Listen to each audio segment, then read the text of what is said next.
All right, so welcome to our roundtable. We are so honored and glad that you're here.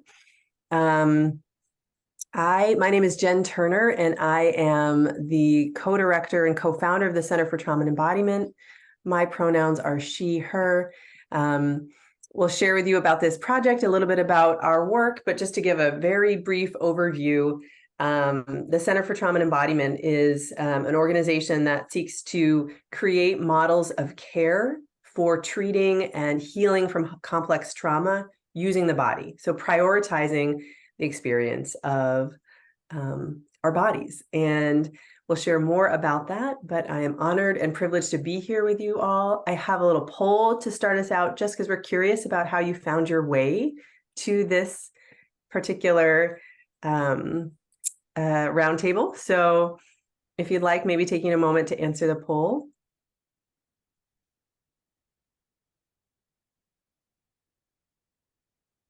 Perfect.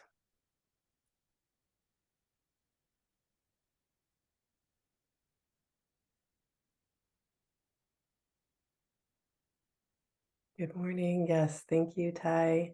Thanks for being here. Okay. It's like we got some CERT, social media, outreach. Great.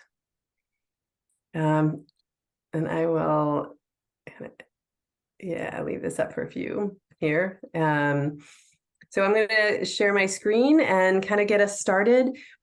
Our hope is to share a bit about this project and the initiative to raise funds for it as well, and also then to center the voices of the ladies that are doing this work. And so we will get to that as soon as we can. I'm going to play this. And here we are. And I will hand it over to my wonderful colleague, Leela. Hello, salam. My name is Leela. Ismi Leila.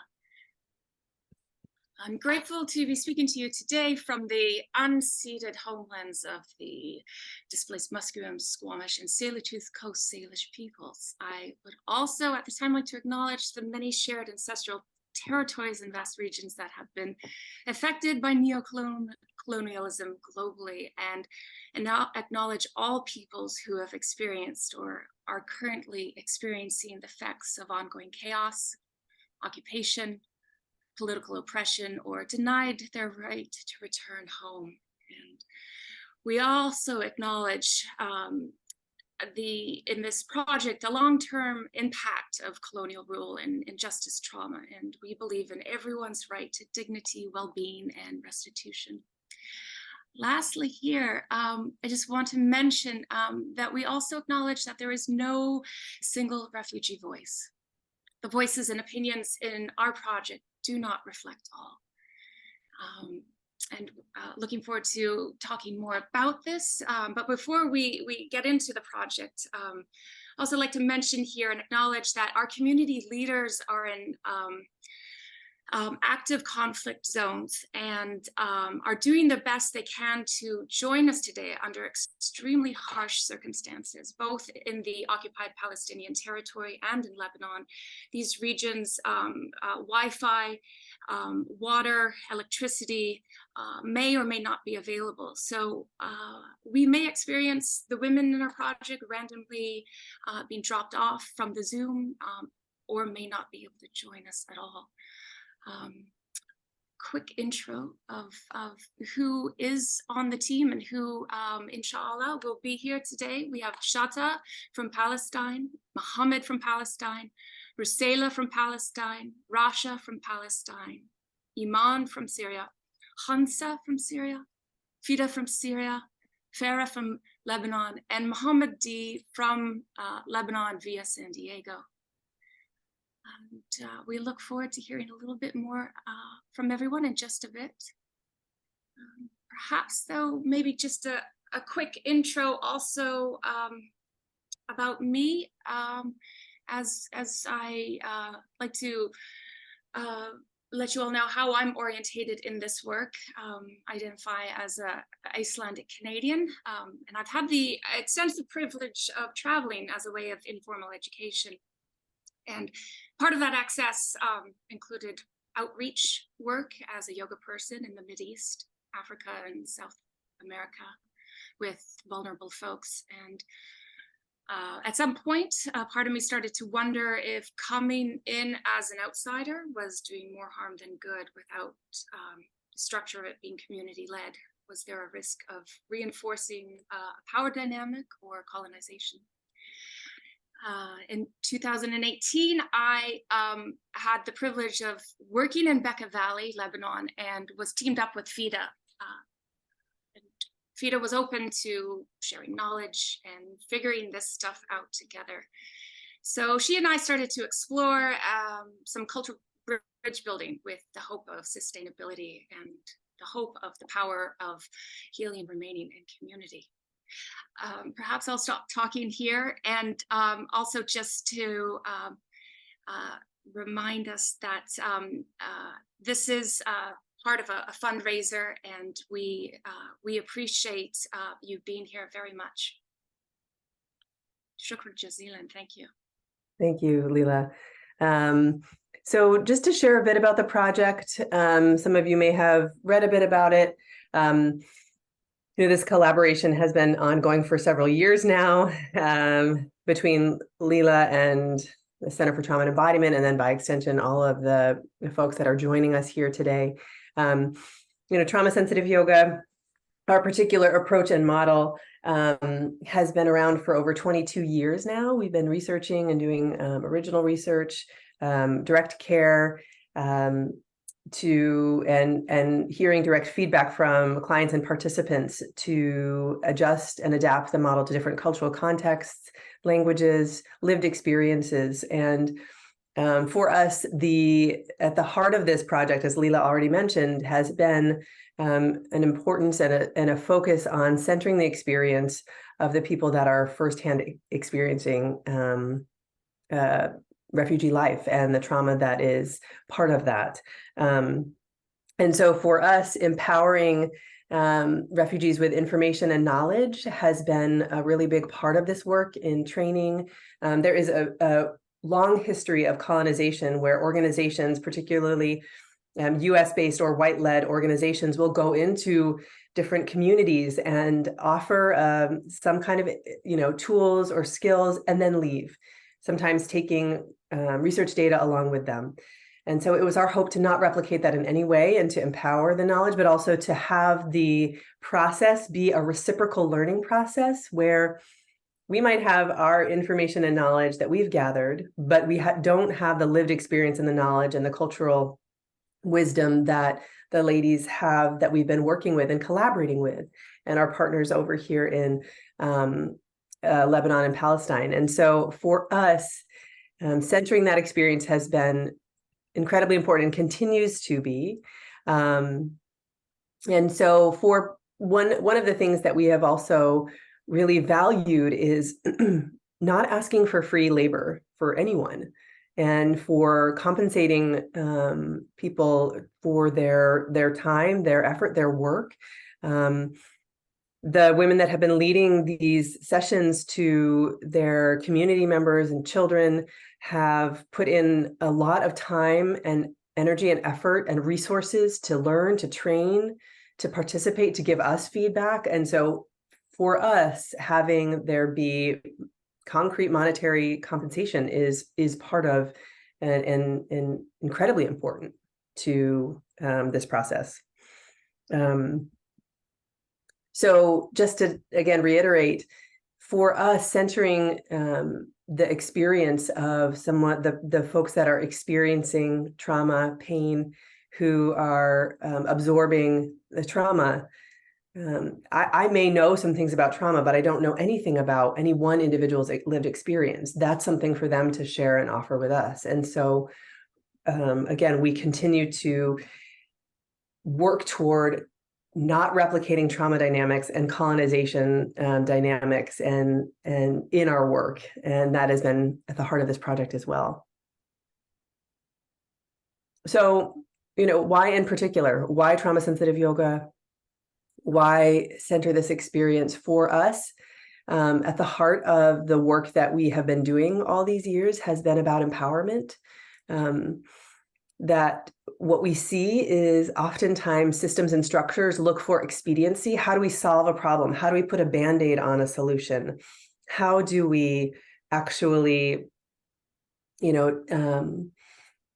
take something that is incredibly complex and that where power is taken away from survivors, and then how do we just make it go away? For us, true healing from complex trauma requires the kind of holistic approach that centers the experience of the survivor and that seeks to empower a survivor. So an example of this, in the yoga context, we know that as a yoga practitioner, I might be trained to think that if someone opens their chest or opens their shoulders, they will have better access to breath, and that will help their nervous system.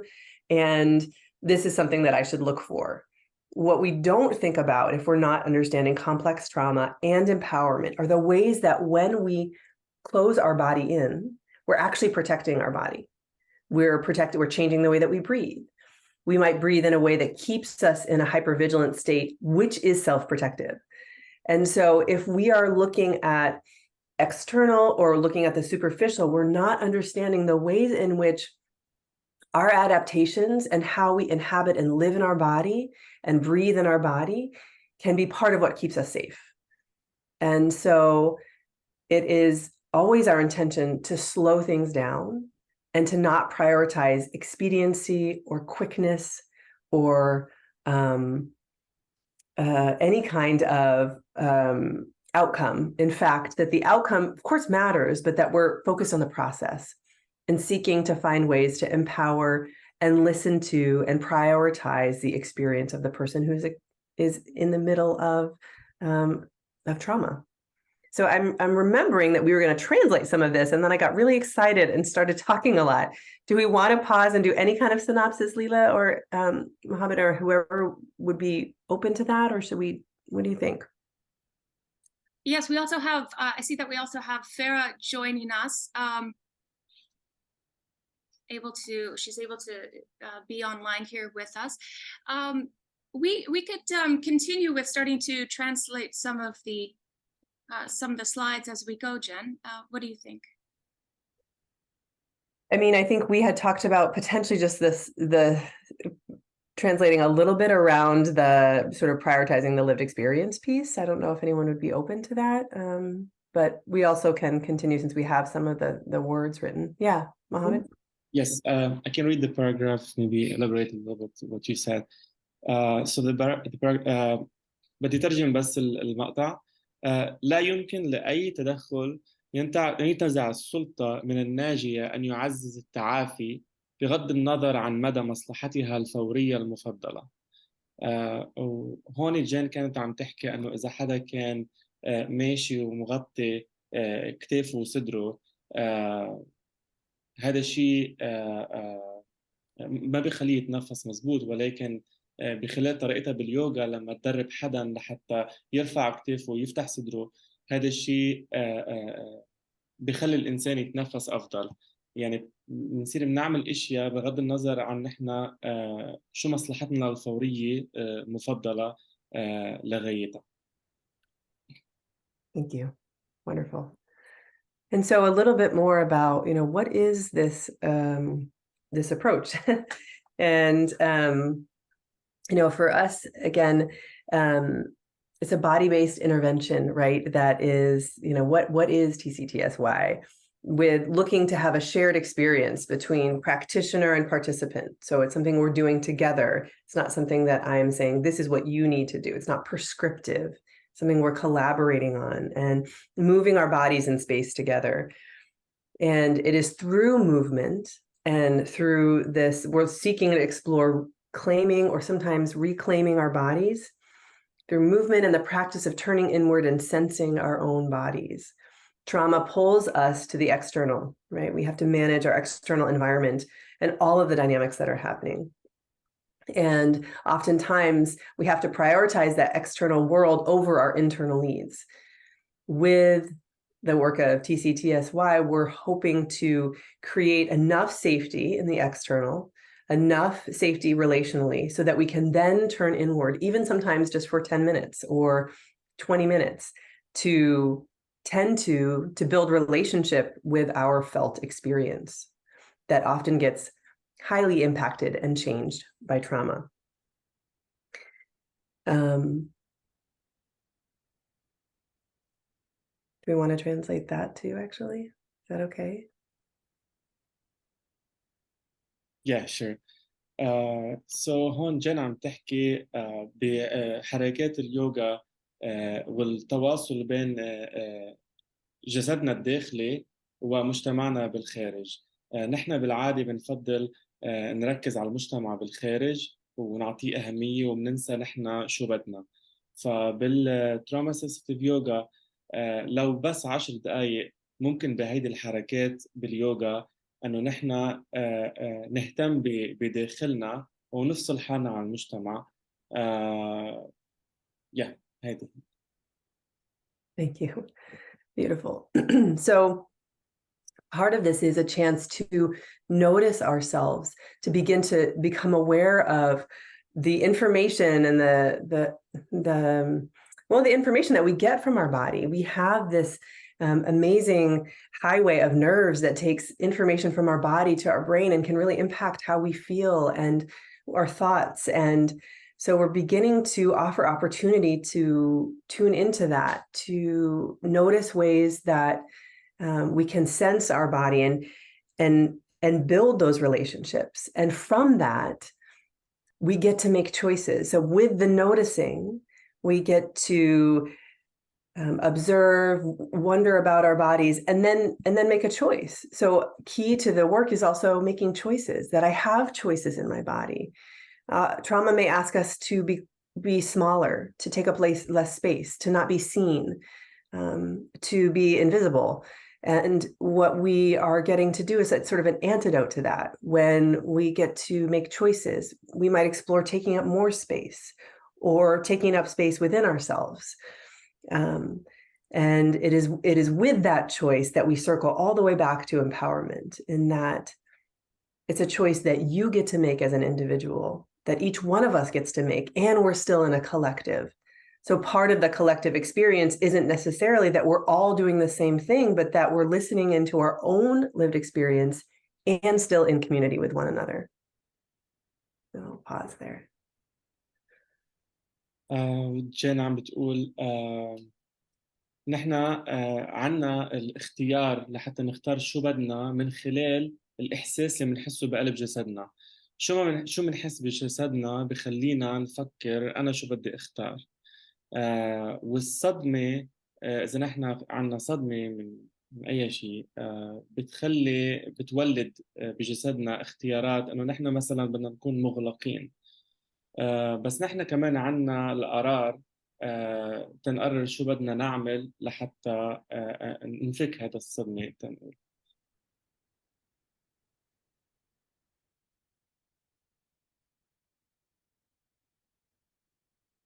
I'll hand it to you, Leela. Thank you, shukran. So why now? Currently, at the time of prepping for this roundtable, half of the world's refugee children are out of school.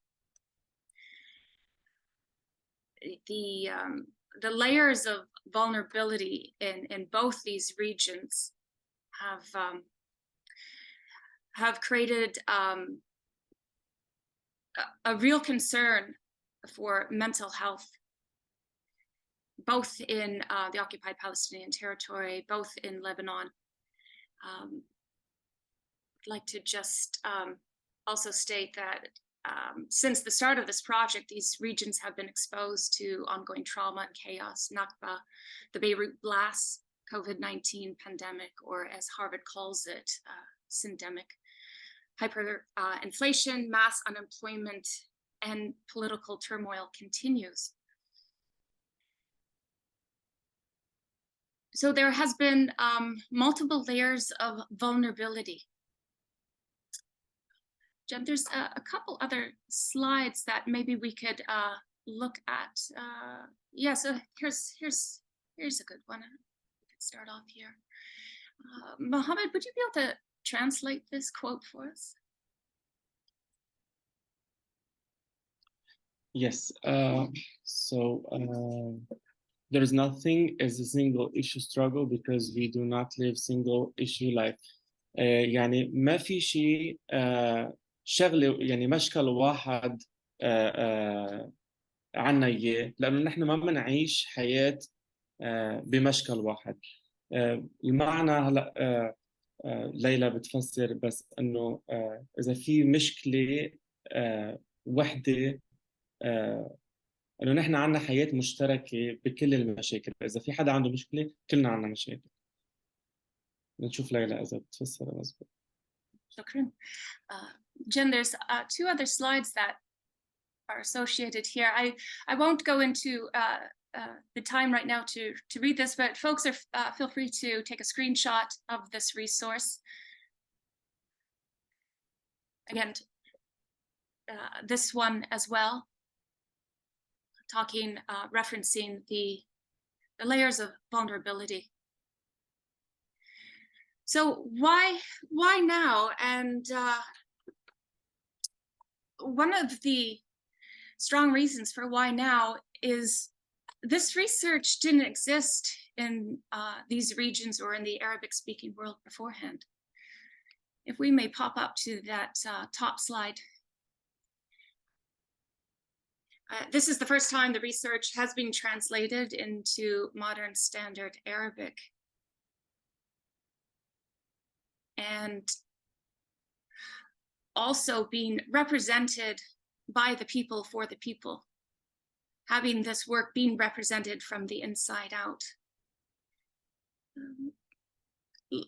Contextualization has proven to be a key factor in trauma healing. And pardon me, Jen, if we may pop up to that little diagram of contextualization. There we go, thank you. Feel free to take a screenshot of this.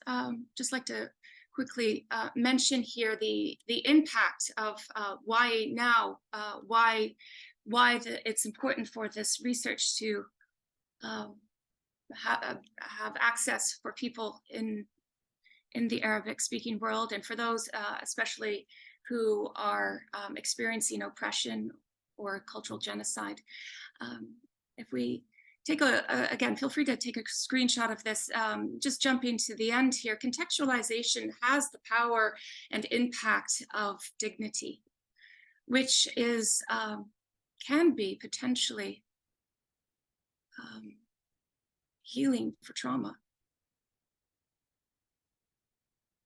I'd like to maybe just jump down to Iman's quote here. Mohammed, if you wouldn't mind maybe reading it in Arabic and we can see it in English here. أنا ممتنة لكل من ساهم باستمرار هذه الصفوف لأنه يساعدني في دفع أقساط المدرسية لتعليم بناتي. إيمان المضحك. So the impact of your donation and the part of the impact of this project is that it's helping to support women with career progression. It's helping to support women with income projects, and it's helping those women send their daughters to school.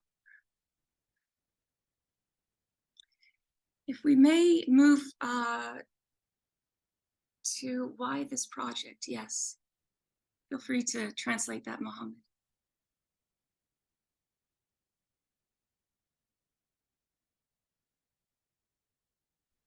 Why this project? لماذا هذا المشروع? Maybe we'll jump into the next slide, if we may. Feel free to translate this, Mohammed. What is survivor community leadership? If you'd like to paraphrase, you're more than welcome to.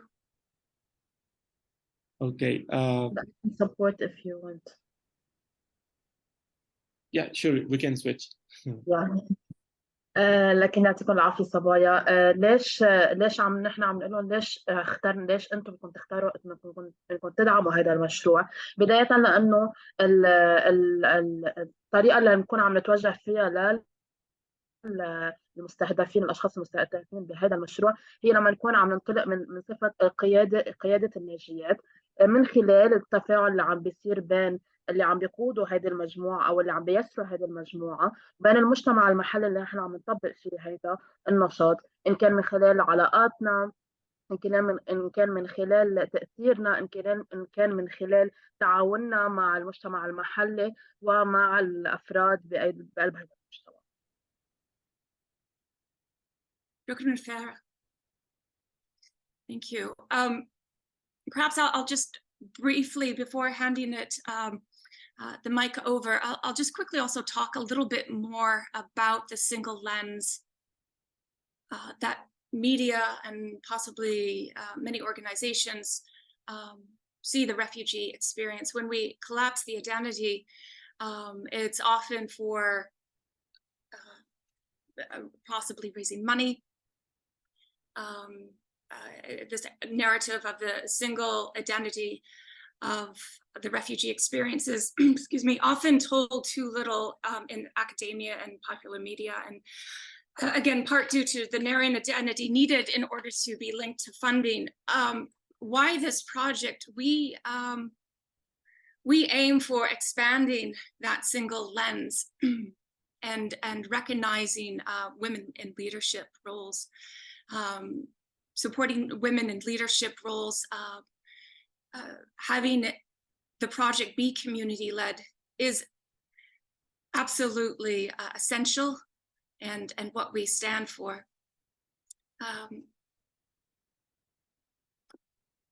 Helplessness is directly linked with speechlessness, and thus it becomes often the role of the state, media, and humanitarian organizations to speak for them. That's again, what are the reasons why having community-led, community voices, and why this project, where the impact we hope to make. So with that being said, I'd like to see if there's anyone from our team who is able to connect. Feel free to jump in, whether it be through text or unmuting yourselves. This is thank you, Farah. This is a direct quote from one of the participants in Lebanon.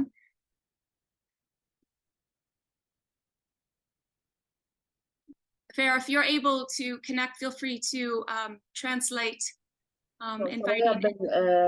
إذا بنقول بالملخص كالتالي، عم بتقول إنه نحن كمشروعنا مش بس كان بمحل معين هدفه إنه نكون عم نطبق هذه الجلسات مع الفئة المعينة بالمجتمع، نحن كمان كنا بمحل معين عم ندعم النساء، عم نكون عم نفوت أكثر النساء بكادر العمل. هذا أكيد إلى جانب إنه المستفيدين كانوا عم يستفيدوا، عم نشوف انه في تغيير واضح بين كل جلسه وجلسه. ليلى كانت حابه تشوف اذا حدا منكم بحب يكون عم يعطينا بركي حابب يشاركنا عن خبرته، عن تجربته خلال الفتره اللي قطعت لما كنا عم نطبق هذه الجلسه.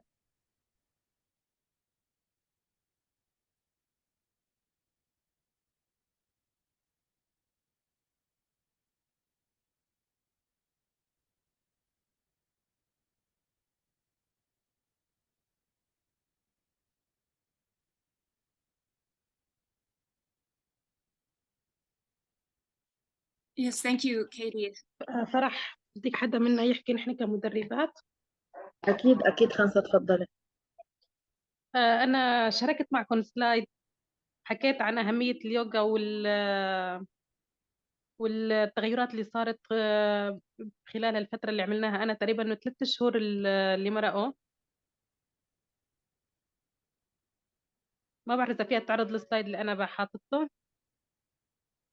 Layla Khansa is asking if she can present the slide that she shared with you, if it's Shukran. possible. Yes, absolutely. Shukran jazilan, Hansa. Jen, I think it might be down one or two, if we may. Yes, thank you. اوكي. اعرفنا عن حالي، انا خنساء الحمود، سورية لاجئة حاليا بلبنان من 2012. مدربة يوغا مبتدئة مع ليلى. دربنا مع ليلى تقريبا 6 شهور، كنا اونلاين بفترة الكورونا وهالقصص اللي سقطت، واخذنا معاه شهادة، شهادة بالحضور وشهادة بانه نحن صار عندنا القدرة انه نحن ندرب يوغا. وضلينا متواصلين مع انه خلص التدريب، بس ضلينا متواصلين مع ليلى لحتى نتمكن اكثر. واستهدفنا نحن، تقسمنا نحن كفريق بلبنان ثلاث سيدات اللي عم نشتغل، انا وزميلاتي. فتقسمنا بين فئات عمريه. انا كنت مستهدفه فئه النساء البالغين، حوامل، مرضعات، امهات. لاحظت كثير تغير بهال3 اشهر اللي مرقوا باليوغا. اني اخذ اول شيء كان شيء جديد لهم، بالنسبه لهم انه شيء جديد وما انه منتشر، وما في انه على صعيد المخيمات ابدا اي جمعيه او اي منظمه كانت عم تشتغل معهم على قصص اليوغا. كان كله دعم نفسي او تفريغ نفسي. فاليوغا مع الدعم النفسي كانت كتير مفيدة لهم. أنا لاحظت تغيرات على الصعيد الشخصي. بتعرف الضغوطات اللي بتحملها النساء بالمخيمات، كان بالأوضاع المعيشية، اللي كان بالصدمات اللي مرقوا فيها خلال فترة النزوح والحرب والقصص اللي عاشوها.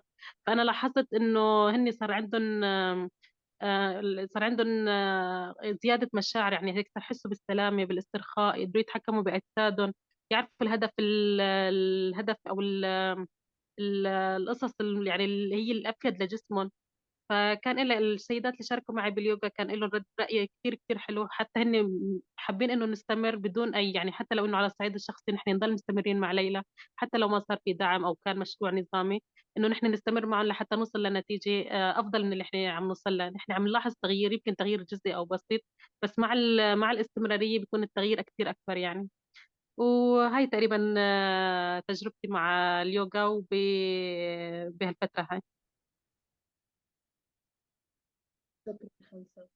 So Khansa was saying that she's been working with Layla for over a year now. She started by participating in the training, the remote training, and then she started applying these activities with several other women. Her beneficiaries, her targeted beneficiaries were prenatal, pregnant, and active women. She said that she decided to start and applying these activities in the camps because no one ever actually applied such activities. It was a bit weird for the women who were participating at the very first place because yoga is a bit it's still a taboo in the camps. Um, she also mentioned that no other organizations actually conduct or apply such activities. They only support by conducting psychosocial support sessions. After applying these sessions, Khansa have realized that women have, she realized the change in women's behavior. She realized that women have, emotional channeling. She also realized that it's not only about realizing short-term changes. I mean, it's not only about waiting for the long-term changes. She mentioned that short-term changes are really clear during the past 3 months. شكرا جزيلا هانسا.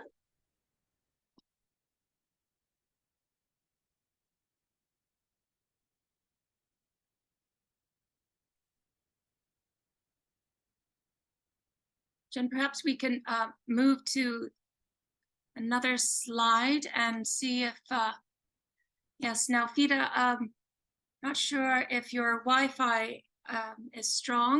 Feel free to jump in either via text or however you like. This is a direct quote from Fida, working with children in Lebanon, in the United Nations Syrian refugee camps.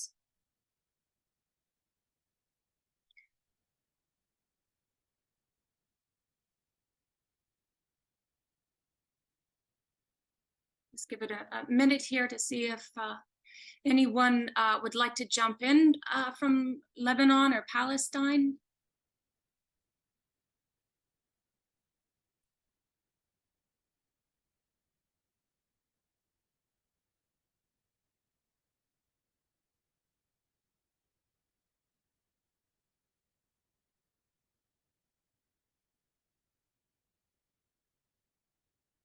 Fida, I don't think Fida is online. I don't know if she's joining with Khansa.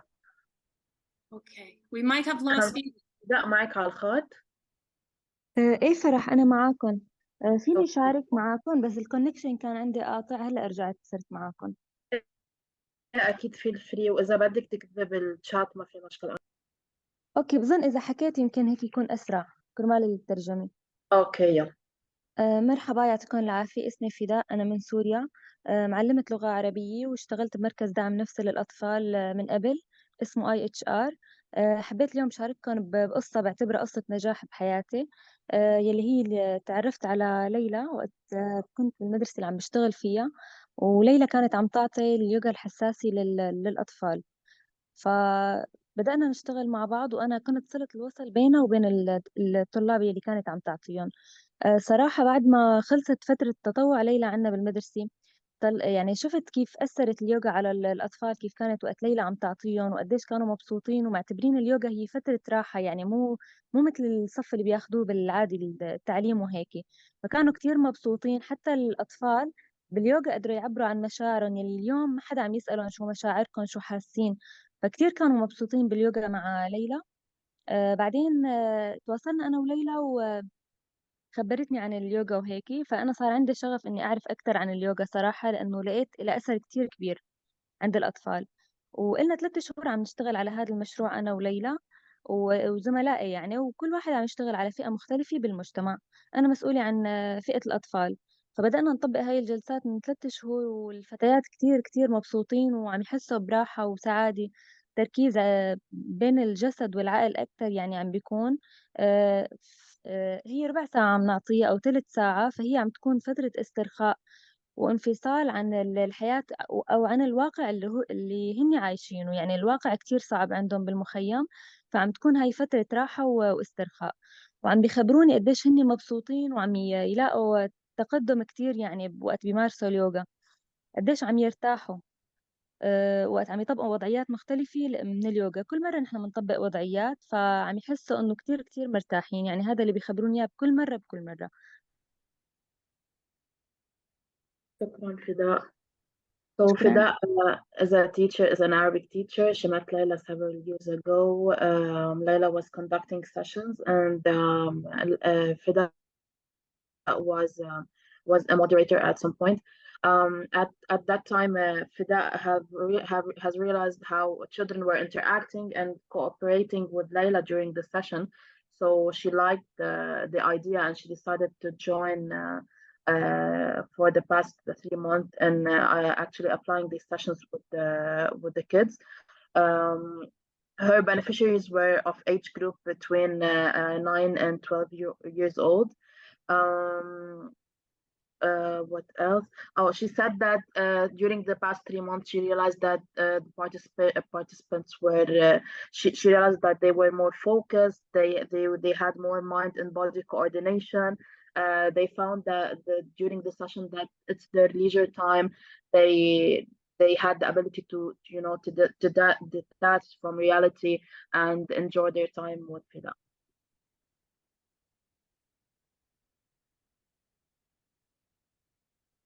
شكرا فيدا.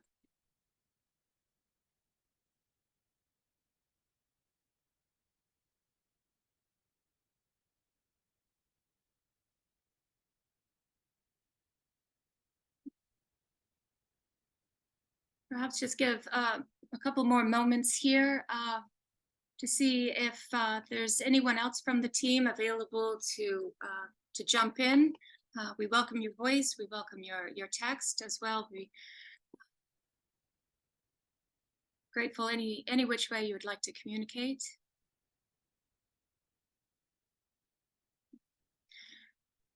I believe Mohammed. Layla, I just want to say that Fida sent in the chat box that she's thanking you for the support. Your support is really helping children in Lebanon and especially.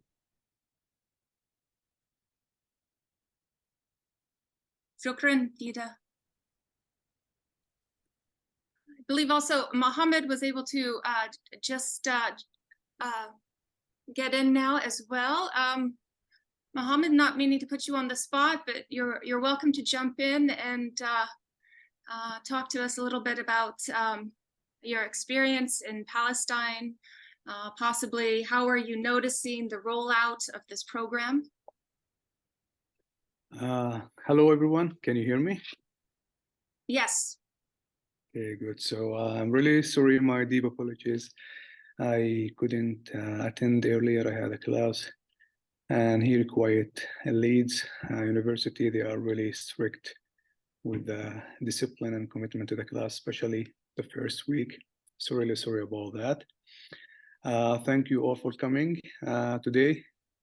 It's really lovely to see more and more people interested to hear from us, which I found is a good opportunity to tell, express, and share our ideas and our thoughts.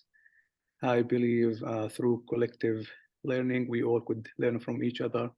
We could contribute to all societies. I just gonna leave a short comment here about why I was involved and why this is important to us. Through my own experience working in either refugee camp in Bethlehem, Palestine, occupied territories, we were always trying to work on the development project, relief project as well. And at a certain time, we wouldn't realizing the psychological part at all, and how important to have a clear mindset to be able to work, to function. You know, we were training with stress, trauma as something part of our daily life. And in a way or another, we won't talk to anybody about it because we were afraid to share our feeling. Because always we as a human being, if we want to share like personal stuff, we're always looking for a warm environment and a way to do that. And I believe not all of us are good at connecting with people, and we cannot be open to everybody to talk about what are we facing. So at a certain point, I start to feel like despite like the great efforts me and the team we were working on, I felt we were missing something, which was like how we deal with the continuous attack that the children, women, young people, Jordan are facing day to day, and how it's important to analyze it and admit it and acknowledge its exist. This was like one of the first main things, is how we can acknowledge that we have this thing, and this is something real, and this is not something fake, and we shouldn't be ashamed of talking about it. Unfortunately, the Palestinian refugee, they were supposed to receive something called civil protection through United Nations, which is containing 3 elements: the legal side, the physical part, and the psychological part. I believe through like the legal part of it was covered. The physical and the psychological were forgetting. Like, so here it came our rule how we can support the rule of United Nations and those area, and how we can reach more and more people to heal and to get better, because I believe the importance of having a mindset is affecting your future, your career, and everything you're gonna do in your life, in the present and in the future. Without acknowledging that and knowing and finding a way to deal with it, I don't think you can move your forward, even if you had like the education, still this is play a significant role in your daily life. So this was a challenge for all of us because we had to start from the scratch. We were really surprised of some of the result where the people start accepting what are we doing, and they would like to practice it as well, especially when it comes to the yoga as well, which was one of my personal concern, to be honest, personally, in regards if a community, because the community where we are working is a bit conservative. I was concerned with this community going to accept such a thing, you know, because whenever you're trying to bring something new to any society, people are going to be critical, questioning, which is, I believe, something good. But I was really glad that the people liked it. And it felt like the right methodology to be implemented to deal with such a thing. So I start to see more and more people involved. I was sometimes going to some of the classes sneaky without somebody saying, I didn't do it just, I do it just, I want to see how the children were interacting and how they can. I was really happy that to see that how is a group of children are willing to sit in one place, meditate, concentrate, listen, you know, and isolate themselves from all the mess outside, which is, I find it something really difficult to do in Palestine and something really complicated. I tried to do it like personally a couple of times with Layla, like online. I couldn't because we've been distracted, even if we were staying in our room, but still we've been distracted because everything every minute there is something happening around us. So I believe what we reached so far is something we should be proud of based on the capacities and the resources. Should appreciate like what Layla did so far with the girls as well. She did really great work. I'm really happy of the girls, and they contributed to the project, the discipline and the commitment, and I believe the idea meant a lot for them. Sorry for the long comment. Shukran jazilan, Mohammed. Thank you so much. It was so great to hear your voice. So happy to hear Leeds is going well. And we'll just shift now to our final few slides and get to our question and answer section. Just a quick note here of the example of donation impact based on TCTSY CL community leaders per month. This is where your dollar goes. $100 pays for supplies, $20 pays rent for a safer space, and $100 provides a salary. If I may, just a quick shout out to our community of supporters and advisors and collaborators. Feel free to take a screenshot of this. These are amazing organizations that have a lot of resources, especially I hear a lot of comments that people are feeling very passionate about this work. Feel free to take a screenshot on each of these websites. There's some terrific further resources and research to connect with as well. And also, if we may go to the next slide, just a quick shout out to all the folks involved, to the global village that it takes to support a project like this. Thank you, everyone. Shukran jazilan.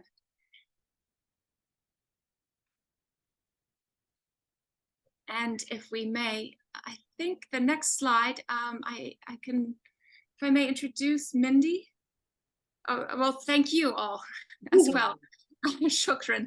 Feel free to take a screenshot of this. These are our emails. This is also our website of where one might be able to donate. And thank you very much for listening and interacting. And also, if I may hand it over to Mindy, who has some more information to share. Hi, everyone. I hope you can hear me. My deepest gratitude to everyone for taking the time today, and there'll be some folks who are watching the recording. My name is Mindy Levine. I'm the Donor Engagement Coordinator at the Center for Trauma and Embodiment. I'm also a TCTSY facilitator. For a few years, I've had the honor of supporting everyone here, focusing on outreach. And the truth of what that means is how can we help TCTSY community leaders get paid for their work? I know coming from the yoga community here in the United States, that is also a topic of discussion for us as well, our value for our work. So if it feels feasible to give, every little bit helps. We have other options of giving as well as what's on our giving page. I'm going to just copy and paste and put our website. You see it on the screen as well, traumasensitiveyoga.com/refugees, as well as my email, mlevine@dri.org. If you have any questions, there are other ways that you could help support and be part of this. Maybe someone in your network, a connection, an introduction. I'd love to hear your thoughts, suggestions, and feedback. Also very exciting at the moment. I'm a little, it has caught my breath, but a recent graduate of TCTSY has just reached out to me and will do a matching donation up to $3,000. And that will go till October 13th. So please know that anything that you can give will be matched up to $3,000. So thank you all so much. I'm going to pass this back for some Q&A before our time runs out. So thank you, everybody. So we would love to, thank you, Mindy, and we would love to facilitate some, if there are a few questions, and that could be in the chat, if you wanted to raise your hand, and, however you like, but we would be open to. Good, Ty, please, yes, let's jump in. هاي مرحبا أهلا وسهلا والسلام عليكم جزاكم الله خير يا حبايب like بروح بالدم like everything I love it so أنا عايشة هنا في Toronto Canada. I'm living in Toronto Canada and I've been teaching yoga now for 13 years almost. And I keep wanting to engage the Palestinian diaspora in more trauma-informed yoga, and always met with a lot of resistance. And I think one of the big things that stands out to me within all of the different groups here who are doing the work of like amplifying, there's almost a sense of feeling a little selfish, the survivor's guilt that comes. And so trying to get them to engage in continuing programming has been a bit of a struggle. And so one of my questions is, well, one, I would love to hear any offerings that I could potentially share with the diaspora here to also offer them engagement with trauma-informed yoga, as well as opportunities to be able to fundraise during those classes so the programming can go, so what we're doing can go back right to the folks who are on the ground. And really just looking for content and words to share that can help inspire and motivate so that we can draw people in to continue to do the work in the diaspora and for those with the lived experiences. Jazakallah khair.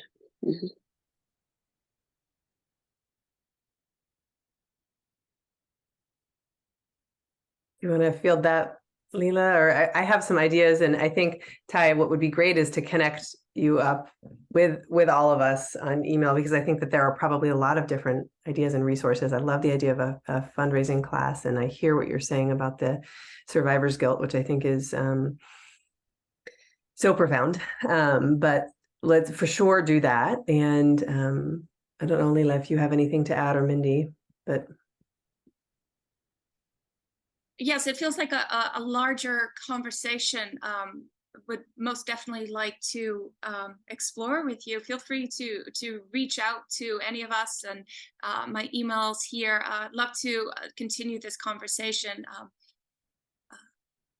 and connect with you further in Toronto. Thank you for doing this work, and thank you for your question.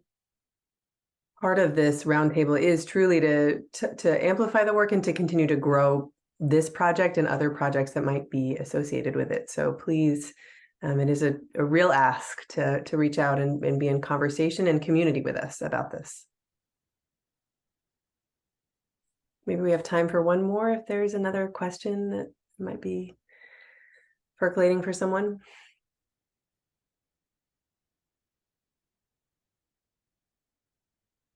I have a, can you hear me okay? We've got you. Hi friends, my name is Katie Lafferty.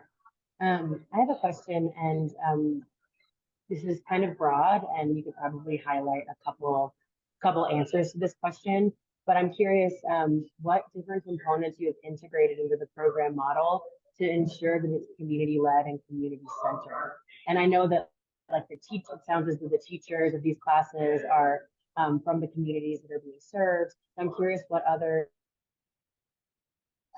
to make it community-centered and community-led. That's a great question. Thank you so much for that. And I was realizing as we were going through this that we didn't share so much about the training process that we went through, which was very collaborative. And, you know, we took many 30 hours or more and had different phases of training the folks that are living in this this refugee experience. And I don't know, and a lot of it again was conversational and communal. It's like, okay, how do we talk about trauma in a place where, and a time, and all of the things where there's so much trauma that's ongoing, where naming trauma is taboo, stigmatized, triggering, where there's many layers of it, where the community leaders are also absorbing their own experiences of trauma that are ongoing. And so a lot of it was proceeding slowly. A lot of it was asking questions and consent around, okay, so this is the next module we're thinking of doing. How does this timing feel? What is it like for us to talk about this together? And to not make assumptions about what we should talk about, how we should talk about it, and what the work can look like. And I don't know if you have more to add in, Leela, or anyone else that has been a part of this around that process, but there was some slowness to it as well that was really important, I think. Mm-hmm. Yes, thank you for that question. That's a great question. And thank you, Jen. Really good answer too. And I realize the time. I will just quickly chime in and say, I think there's also something to be said when something hasn't been created before. There really is this curiosity and humbleness and availability to be like, I don't know, let's figure this out together. What does this look like? And what does this feel like? And we don't actually have contextualization. We don't have images. What should we do about that? So it really was peer-to-peer conversation. And just something a little more grounded to maybe also go off of. We also went off the popular education approach, and I'm not sure if you're familiar with that. It's a model of education where that's also very can be potentially impactful when working with people of oppression, where there's folks who are in the trainer or in the sharing of the knowledge. Talking more was the encouragement, and me talking less was also the encouragement. So maybe I'll leave it there. I do highly recommend. There's a lot of information online about popular education, and thank you very much for that question. And just to honor time, and really so much gratitude for you all to be here with us, learning about this project, participating, contributing, and thank you so much for your time, your energy, your curiosity, and thanks to the team for being here as well and bringing your voices in and your presence. Shukran jazilan. Thank you, everyone. Thank you all.